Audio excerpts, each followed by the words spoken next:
Assalamualaikum, halo Aga Kareba pemirsa, senang sekali saya Tisna Aulia kembali menjumpai Anda dalam program acara Potret Special Podcast. Selama 30 menit ke depan, kami akan menemani aktivitas pagi Anda dengan sejumlah obrolan terhangat dan tentunya menarik untuk diperbincangkan. Dan pemirsa, kalau dulu kita seringkali melihat perempuan sering sekali dianggap sebelah mata. Nah, untuk saat ini tentunya kita harus menghilangkan stigma tersebut karena nyatanya di berbagai aspek peran perempuan sangat penting. Salah satunya di bidang politik yang sekarang tidak hanya didominasi oleh para pria, tetapi wanita juga sudah memunculkan wajah mereka untuk mengemban tanggung jawab dan juga memegang jabatan di dunia politik. Nah, kita akan membahasnya dalam tema peluang wanita dalam politik menuju tahun 2024 bersama dengan narasumber kita Mbak Nana atau Afdaliana Rahman dari DPD Perindo Makassar. Assalamualaikum, selamat pagi Mbak Nana, gimana kabarnya? Waalaikumsalam Mbak Tisna, alhamdulillah sehat. Ya terima kasih saya sudah diundang di talk show news ini, itu kehormatan buat saya. Terima kasih. Baik, Mbak Nana, sebelum kita membahas terkait dengan perpolitikan 2024 yang memang wanita juga tentunya memiliki kesempatan di hal tersebut, kita ingin tahu terlebih dahulu, ingin mengenal secara personal nih Mbak Nana sendiri, apa yang memotivasi untuk bisa terjun ke dunia politik? Iya, jadi awalnya pertama jujur ya, saya masuk ke politik itu sebenarnya lebih karena apa ya? Mungkin karena pertemanan. Jadi awalnya saya nggak niat masuk ke politik, cuman karena pertemanan mengajak, dan setelah itu saya tertarik. Jujur saya tertarik dengan profil seorang Pak Ketum kita, Pak Haritanu Sudibyo, yang latar belakang pengusaha, tapi beliau mau terjun ke politik. Jadi awalnya saya karena tertarik karena beliau seorang entrepreneur yang sukses. Jadi akhirnya saya ini kok bisa masuk ya seorang entrepreneur ke dalam politik. Jadi makanya saya coba bergabung dengan waktu itu awalnya kami di Partai Nasdem. Waktu Pak Haritanu bergabung dengan Nasdem, saya ikut dengan beliau. Setelah Pak Haritanu memisahkan diri, kemudian saya ikut lagi bergabung dengan Hanura, dan saya sempat juga caleg di sana, dan akhirnya sampai Pak Haritanu mendirikan partai sendiri yaitu Partai Perindo. Jadi alasannya salah satunya adalah lingkungan dan juga terinspirasi dari sosok Haritanu Sudibyo. Dari latar belakang pendidikan sendiri seperti apa nih? Apakah ada hubungannya dengan yang dijalani sekarang di perpolitikan atau seperti apa? Iya, sebenarnya kalau dari latar belakangnya itu memang nggak ada hubungannya Mbak, karena saya sarjana saya S1 saya itu dari pertanian, sosial ekonomi pertanian agribisnis. Kemudian S2 saya itu Master of Business Administration, which is still business ya. Tapi kenapa saya tertarik dengan politik ya, karena saya melihat kedua ilmu ini bisa bisa lebih ada gunanya Mbak, kalau kita satukan dengan politik begitu. Contohnya apa nih Mbak? Iya, contohnya kebijakan, misalkan kalau kita terjun di dunia politik, kita menjadi anggota legislatif, pastinya kita akan salah satu tugas anggota dewan adalah menghasilkan undang-undang, peraturan pemerintah dan sebagainya itu yang ada hubungannya juga dengan bidang-bidang ekonomi, bidang pertanian. Iya. Oke. Kalau Partai Perindo sendiri nih, kenapa kemudian memilih untuk di Partai Perindo? Ya itu tadi, saya karena melihat Partai Perindo itu keberpihakannya kepada pembinaan ke masyarakat ya, utamanya UMKM. Jadi saya tertarik dengan hal itu karena jadi sifatnya bukan hanya mengajak masyarakat untuk memilih, tapi juga melakukan pembinaan kepada masyarakat usaha kecil menengah. Baik, apalagi latar belakang Mbak sendiri adalah bisnis itu tadi. Ya. Jadi ada modal seperti itu untuk kemudian melakukan program-program yang tentunya nanti akan mengangkat UMKM seperti itu ya Mbak. Nah, perasaan Mbak sendiri nih pada saat diberikan amanah untuk menjadi seorang ketua DPD Partai Perindo Makassar seperti apa Mbak? Iya, jadi sebenarnya saya awalnya di Partai Perindo itu saya adalah pengurus di tingkat wilayah sebagai wakil ketua bidang ekonomi, which is memang saya membidangi program-program Perindo yang di bidang ekonomi UMKM, dan ada juga bantuan kepada pertanian dan kelautan. Semakin mendekati pemilu telah terjadi pergantian ya, dan saya kemudian diamanahkan kepada ketua wilayah untuk menjadi ketua DPD Makassar, which is menurut saya agak awalnya ragu juga seorang perempuan memimpin partai politik dalam kondisi menjelang pemilu 2024 itu menurut saya itu bukan hal yang mudah. Betul.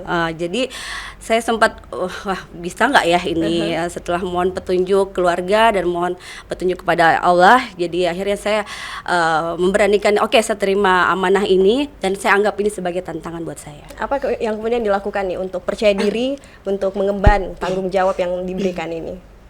Iya, jadi awalnya kan saya memang begitu memegang ini, saya belum begitu mengenal kondisi Makassar karena awalnya selama 2 periode, selama saya ikut Partai Perindo, sebelumnya di Hanura, daerah pemilihan saya tuh bukan di Makassar, daerah pemilihan saya di Bone. Cuman selama setahun terakhir saya dipercayakan menjadi koordinator daerah untuk wilayah Makassar. Ya dari situlah saya sudah mulai mengenal semua pengurus, mengenal kondisi daerah, mengenal pengurus mulai dari tingkat kota sampai tingkat ranting. Jadi dari situ saya sudah mulai lebih mengetahui kira-kira apa yang menjadi kendala ini ke depan. Jadi saya sudah melihat kira-kira ke depannya ini Perindo Makassar apa yang akan kita perbuat dalam hal kita bersaing dengan partai-partai besar lainnya. Terkait dengan program-program yang Anda bidangi seperti itu, apa yang kemudian menjadi program yang saat ini dijalankan di Partai Perindo sendiri? Oke, sementara ini yang kami jalankan adalah program pemberian gerobak kepada UMKM, Mbak. Itu salah satunya yang saya tangani di selama saya menjabat sebagai wakil ketua bidang ekonomi di Perindo wilayah Sulawesi Selatan. Baik, nanti kita akan membahas terkait dengan program gerobak ini, tapi kita tahan dulu pemirsa dan tetaplah bersama kami di Pautere, panggung obrolan terkini.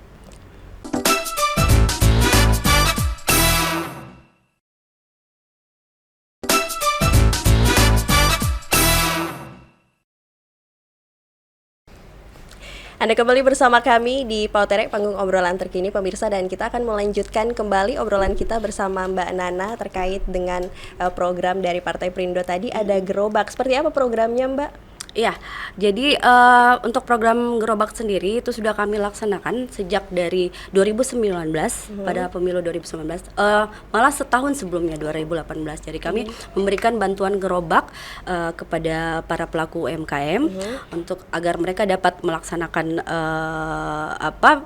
kegiatan usahanya, jadi sedikit meringankan mereka karena selama ini kita tahu biaya pembuatan gerobak itu kan lumayan juga. Jadi ya kami dari Perindo memberikan bantuan kepada mereka.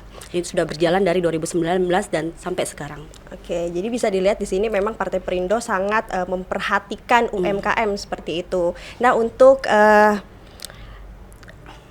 keterlibatan wanita sendiri nih di Partai Perindo seberapa persen di Partai Perindo sendiri? Iya, jadi untuk keterlibatan perempuan di dalam Partai Perindo sendiri sudah 30%. Jadi memang sudah aturan dari pemerintah ya. Kalau dalam suatu partai politik itu jumlah pengurus kader maupun bacaleknya itu harus mencapai 30%, tidak boleh di bawah dari itu. Dan sampai sekarang malah kami sudah mencapai lebih dari 30%. Alhamdulillah, bacalek kami juga yang kami setorkan kemarin, kami daftarkan kemarin itu jumlahnya juga melebihi 30% perempuan sesuai dengan kuota. Kalau kita lihat sekarang kan yang masih mendominasi di perpolitikan di Indonesia adalah pria seperti itu. Kalau Mbak Nana sendiri melihat seperti apa fenomena ini? Iya, jadi kalau saya melihat mengapa pria itu lebih mendominasi, karena memang mungkin dianggap politik ini adalah sesuatu yang sifatnya keras gitu kan ya, pertarungan calon-calon anggota legislatif menjelang pemilu itu ya bisa kita tahu sendiri bagaimana bisa dikatakan panas ya menurut itu. Jadi makanya cenderung perempuan itu malah agak enggan untuk ikut bersaing di dalam kancah perpolitikan itu. Dan utamanya juga karena di budaya kita sebagai orang Indonesia Indonesia yang memegang budaya timur, ada konsep budaya patriarki ya, sekali. patriarki yang menganggap bahwa perempuan itu derajat mungkin lebih rendah dibanding laki-laki. Dan menurut saya apalagi kami sekarang sudah sangat-sangat difasilitasi oleh pemerintah, diberikan bantuan berupa peraturan, undang-undang dan segala macamnya, itu mempersilahkan untuk wanita untuk tampil lebih, apalagi di dalam hal politik. Itu menurut saya itu sangat bagus sekali, dan sebaiknya memang perempuan itu harus memanfaatkan kesempatan itu. Kan di beberapa daerah nih Mbak Nana, mungkin ada beberapa orang yang atau wanita yang belum melek politik. Apa kemudian langkah-langkah yang harus dilakukan oleh pemudi kemudian yang wanita yang ingin berkarir di dunia politik, apa yang seharusnya dilakukan seperti itu? Harusnya dilakukan ya. Ya, saran saya sih pertama itu harus ditanamkan ya, perempuan jangan melek politik dulu.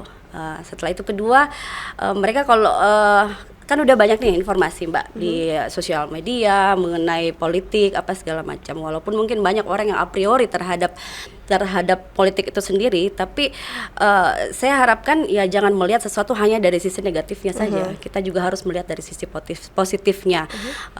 Dan perempuan itu harus lebih banyak berkontribusi, karena pertama, kalau perempuan banyak terlibat di dalam perpolitikan, otomatis pasti akan menghasilkan kebijakan-kebijakan yang lebih keberpihakannya kepada perempuan itu lebih tinggi, dan itu akan menguntungkan kita sebagai perempuan kan. Dan contohnya itu kan sudah ada beberapa tahun lalu sudah ada peraturan, contoh kecil aja Mbak ya, di mall ada ruang khusus menyusui untuk ibu-ibu muda dan sebagainya. Jadi kalau kita lebih aktif, saya yakin akan lebih banyak kebijakan-kebijakan yang akan lebih mendukung perempuan, memprioritaskan perempuan. Baik, dan kalau dari Mbak Nana sendiri nih, terjun di dunia politik ini sebagai seorang perempuan, apa tantangan yang dirasakan? Ya, tantangan yang saya rasakan ya itu tadi Mbak, mungkin orang melihat kita, utamanya kaum laki-laki yang menganggap agak sedikit dipandang sebelah mata kalau perempuan ya, tapi ya justru itu menurut saya bukan menjadi halangan, justru itu menjadi tantangan buat saya untuk membuktikan wah kami juga bisa.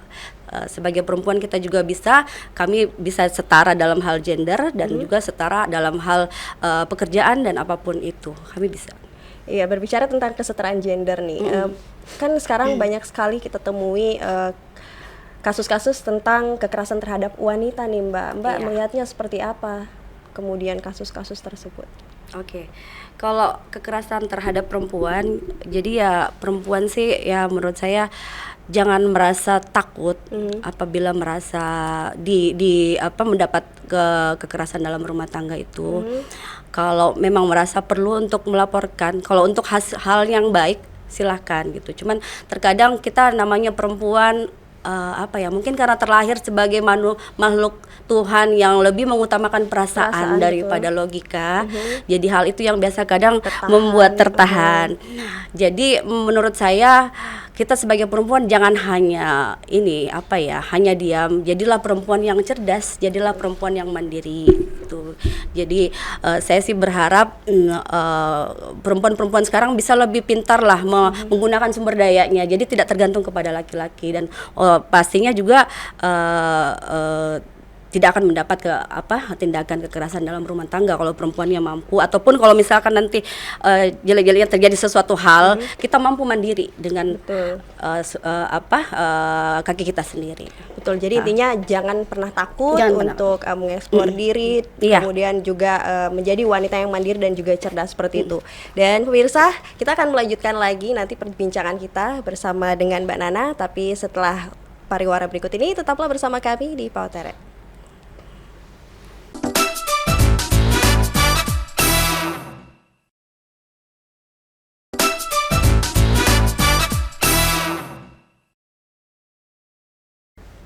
Anda kembali bersama kami di Pautere Special Podcast pemirsa, dan kita sudah berada di segmen ketiga dalam program ini, dan kita akan membahas, kalau tadi kita sudah membahas terkait dengan wanita di perpolitikan, kita akan membahas secara personal nih rencana Mbak Nana ke depannya di dalam hal politik seperti apa Mbak? Oh iya, jadi rencana kedepannya, apalagi dalam waktu dekat ini, karena kita mau menjelang perhelatan politik yang besar di Indonesia di 14 Februari 2024, insya Allah saya akan maju sebagai calon anggota legislatif untuk Dapil Makassar A, Provinsi Sulawesi Selatan. Eh, Kalau di dapil Anda nantinya program apa saja yang mungkin ditawarkan dan yang akan diperjuangkan di dapil Anda seperti apa aja, Mbak? Ya, yang akan saya perjuangkan di dapil saya itu lebih mungkin ke sifatnya sesuai dengan bidang saya sebelumnya, sebelum menjadi ketua DPD, adalah program Keroba, ya, pemberian bantuan kepada usaha kecil menengah, dan juga ada pemberian bibit pertanian. Ya, walaupun kita tahu Makassar adalah kota besar yang mungkin bisa dikatakan ruang pertaniannya lahan pertaniannya udah sedikit, tapi dengan adanya program pemerintah yang diterapkan Pemda Kota, mungkin lorong garden itu, jadi pemberian bibit untuk pada ibu-ibu supaya bisa produktif ya, bisa lebih produktif. Jadi tidak hanya menjadi ibu rumah tangga itu hanya bekerja rumah tangga, tapi juga bisa menghasilkan lah secara membantu ekonomi keluarga. Jadi tetap relate dengan latar belakang sebelumnya, pertanian dan juga bisnis seperti itu. Kalau dukungan dari keluarga sendiri seperti apa, Mbak? Mereka sangat support sekali ya dalam hal ini. Mereka juga mungkin mulai melaksanakan ya namanya kampanye ke keluarga-keluarga, sudah memperkenalkan kalau saya akan maju untuk wilayah Sulsel A untuk Provinsi Sulawesi Selatan nanti. Oke, berbicara tentang yang namanya manusia pasti selalu ingin maju seperti itu. Nah, tentunya kita tetap harus memiliki role model ataupun tokoh inspiratif. Nah, untuk Mbak Nana sendiri, tokoh inspiratifnya siapa, Mbak?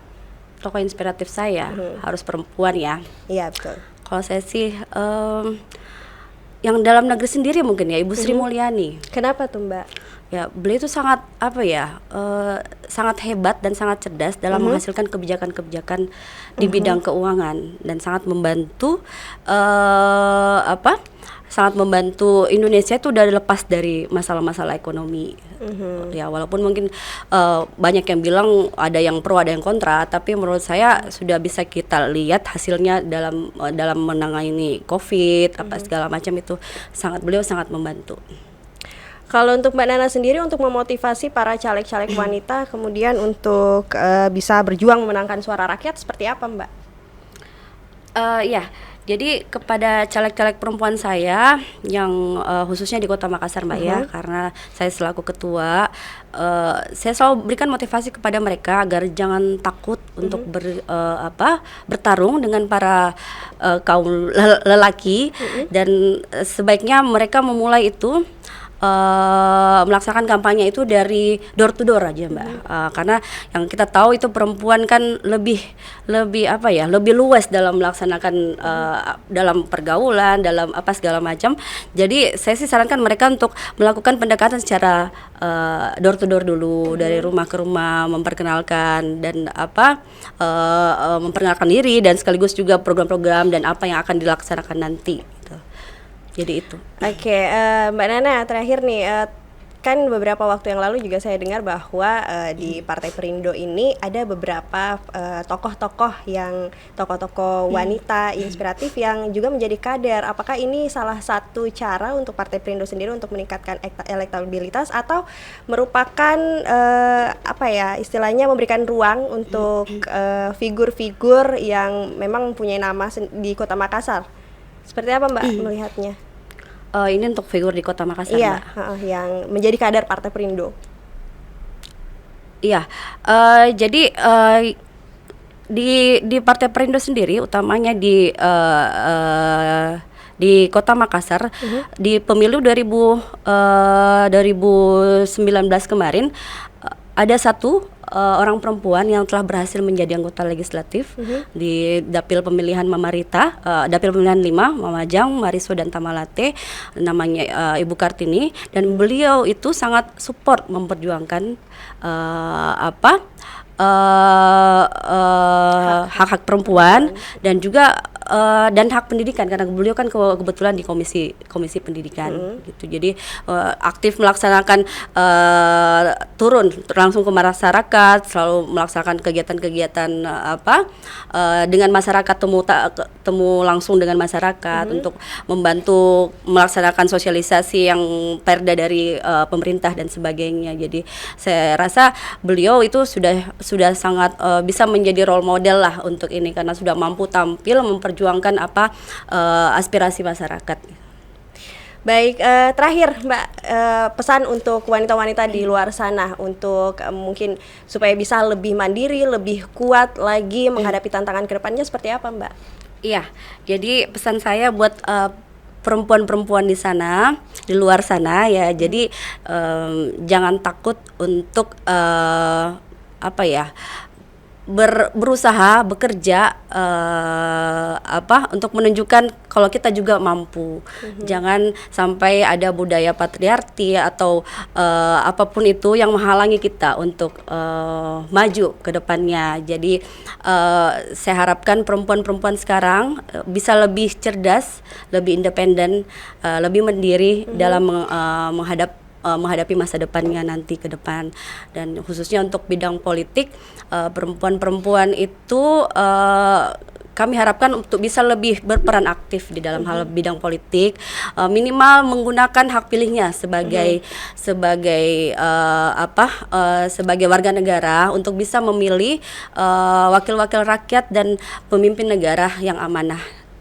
Baik, jadi untuk wanita-wanita di luar sana tentunya jangan merasa sebagai seorang wanita haknya dibatasi seperti itu, tetap eksplor kemampuannya dan juga selalu berani untuk mengambil resiko seperti itu ya. Dan terima kasih Mbak Nana waktunya berbincang bersama kami di Potret hari ini. Dan pemirsa, demikianlah perbincangan kita bersama dengan Ketua DPD Partai Perindo Kota Makassar.